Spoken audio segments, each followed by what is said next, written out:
नमस्कार। आकाशवाणी जयपुर अजमेर से प्रस्तुत हैं प्रादेशिक समाचार।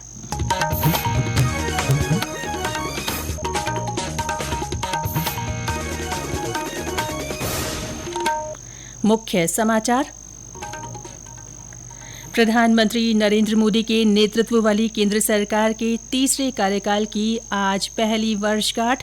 प्रदेश में भी विभिन्न क्षेत्रों में विकास के कई कार्य हुए। लोकसभा अध्यक्ष ओम बिरला आज जोधपुर दौरे पर कई कार्यक्रमों में भाग लेंगे। मुख्यमंत्री भजनलाल शर्मा आज पुष्कर और ब्यावर में वंदे गंगा जल संरक्षण जन अभियान के कार्यक्रमों में शिरकत करेंगे। और प्रदेश के कई जिले भीषण गर्मी और लू की चपेट में। 7 से अधिक जिलों में अधिकतम तापमान 45 डिग्री सेल्सियस से ऊपर पहुंचा।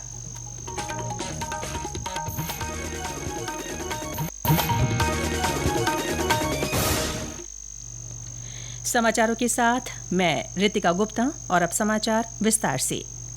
प्रधानमंत्री नरेंद्र मोदी के नेतृत्व वाली केंद्र सरकार के तीसरे कार्यकाल की आज पहली वर्षगांठ है। इस दौरान श्री मोदी के नेतृत्व में देश ने पिछले 11 सालों में विभिन्न क्षेत्रों में उल्लेखनीय प्रगति की है।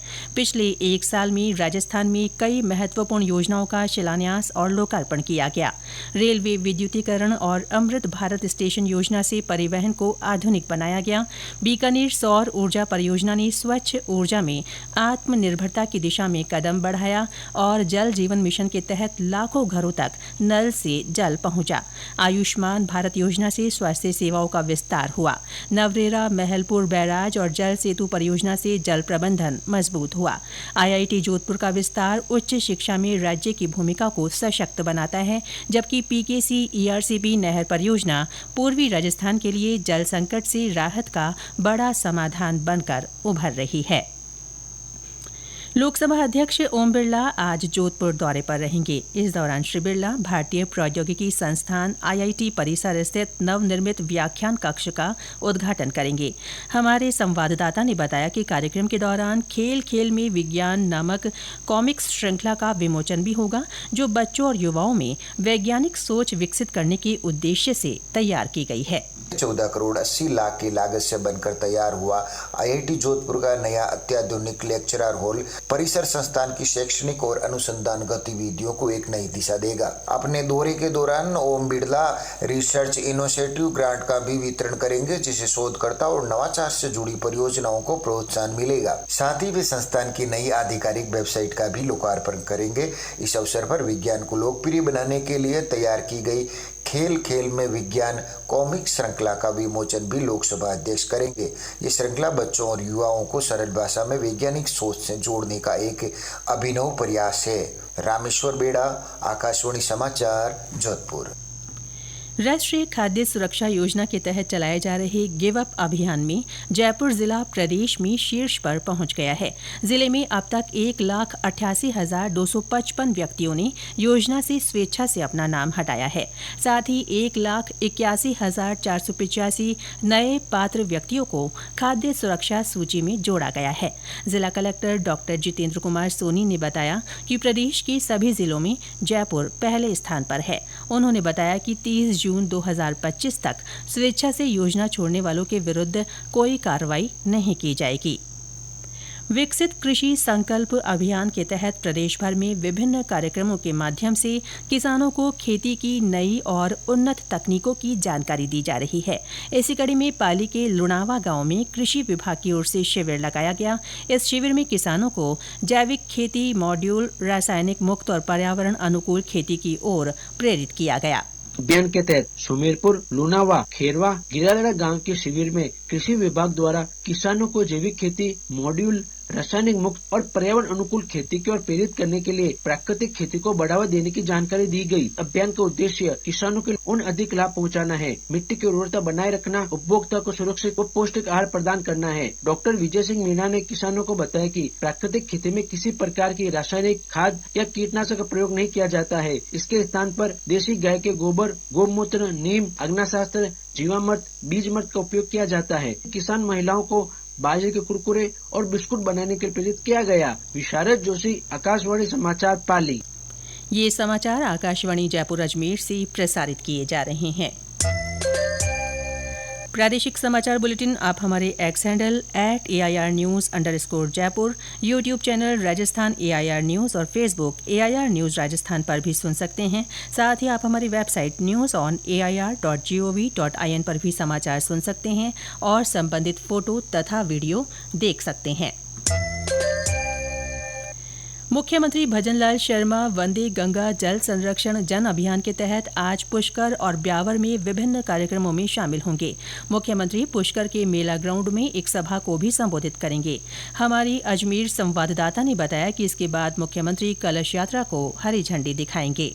पुष्कर में जनसभा, कलश यात्रा, वृक्षारोपण सहित विभिन्न आयोजनों में मुख्यमंत्री भजनलाल शर्मा शामिल होंगे। मुख्यमंत्री का पवित्र सरोवर की पूजा अर्चना और ब्रह्मा मंदिर दर्शन का भी कार्यक्रम प्रस्तावित है। यहां से वे ब्यावर की पंचायत समिति जवाजा में आयोजित वंदे गंगा जल संरक्षण कार्यक्रम में शिरकत करेंगे। दोनों ही जिला प्रशासन द्वारा कानून, सुरक्षा, परिवहन सहित विभिन्न मूलभूत व्यवस्थाओं को अंतिम रूप दिया जा चुका है। नलमादा अदीज, आकाशवाणी समाचार, अजमेर। इससे पहले कल जल संसाधन मंत्री सुरेश सिंह रावत, जिला कलेक्टर लोक बंधु और पुलिस अधीक्षक वंदिता राणा ने मुख्यमंत्री की प्रस्तावित यात्रा को देखते हुए तैयारियों का जायजा लिया और अधिकारियों को आवश्यक दिशा निर्देश दिए। वंदे गंगा जल संरक्षण जन अभियान के तहत कल जयपुर की सांगानेर तहसील की भापुरा की बावड़ी से प्रभात फेरी और जन जागरूकता रैली का आयोजन किया गया।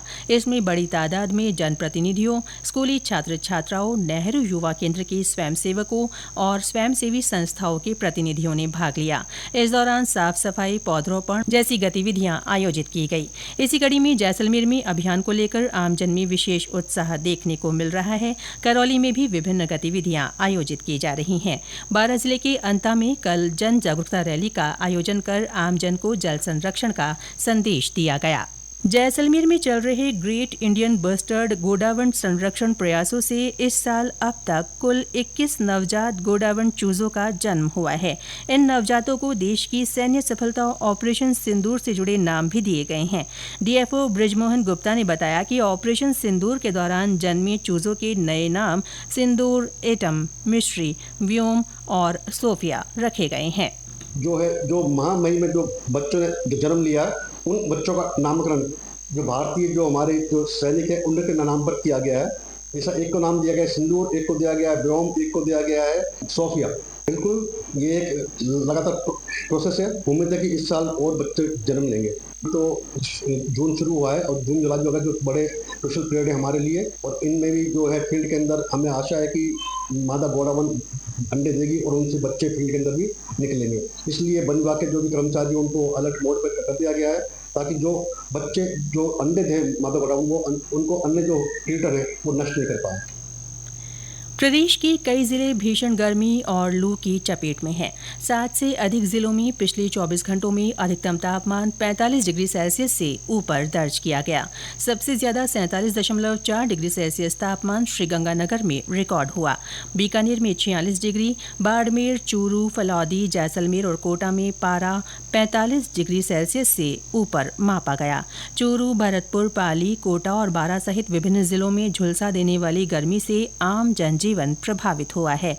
गर्मी से कई शहरों के बाजारों में सन्नाटा पसरा रहा और दिन के समय लोगों की आवाजाही भी कम रही। मौसम केंद्र जयपुर के अनुसार आज भी बीकानेर और श्रीगंगानगर सहित कुछ जिलों में हीट वेव की स्थिति बनी रहेगी। साथ ही तापमान में 2 डिग्री तक की बढ़ोतरी होने की संभावना है।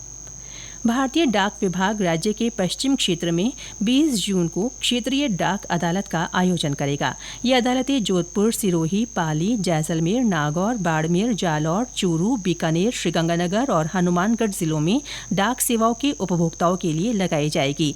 सहायक निदेशक डाक सेवाएं ने बताया कि उपभोक्ता डाक सेवाओं से संबंधित शिकायतों के लिए 13 जून तक आवेदन कर सकते हैं।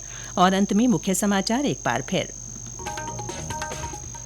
प्रधानमंत्री नरेंद्र मोदी के नेतृत्व वाली केंद्र सरकार के तीसरे कार्यकाल की आज पहली वर्षगांठ। प्रदेश में भी विभिन्न क्षेत्रों में विकास के कई कार्य हुए। लोकसभा अध्यक्ष ओम बिरला आज जोधपुर दौरे पर कई कार्यक्रमों में भाग लेंगे। मुख्यमंत्री भजनलाल शर्मा आज पुष्कर और ब्यावर में वंदे गंगा जल संरक्षण जन अभियान के कार्यक्रमों में शिरकत करेंगे। और प्रदेश के कई जिले भीषण गर्मी और लू की चपेट में। 7 से अधिक जिलों में अधिकतम तापमान 45 डिग्री सेल्सियस से ऊपर पहुंचा। इसके साथ ही प्रादेशिक समाचार बुलेटिन समाप्त हुआ। हमारा अगला बुलेटिन दोपहर 1 बजे प्रसारित होगा। नमस्कार।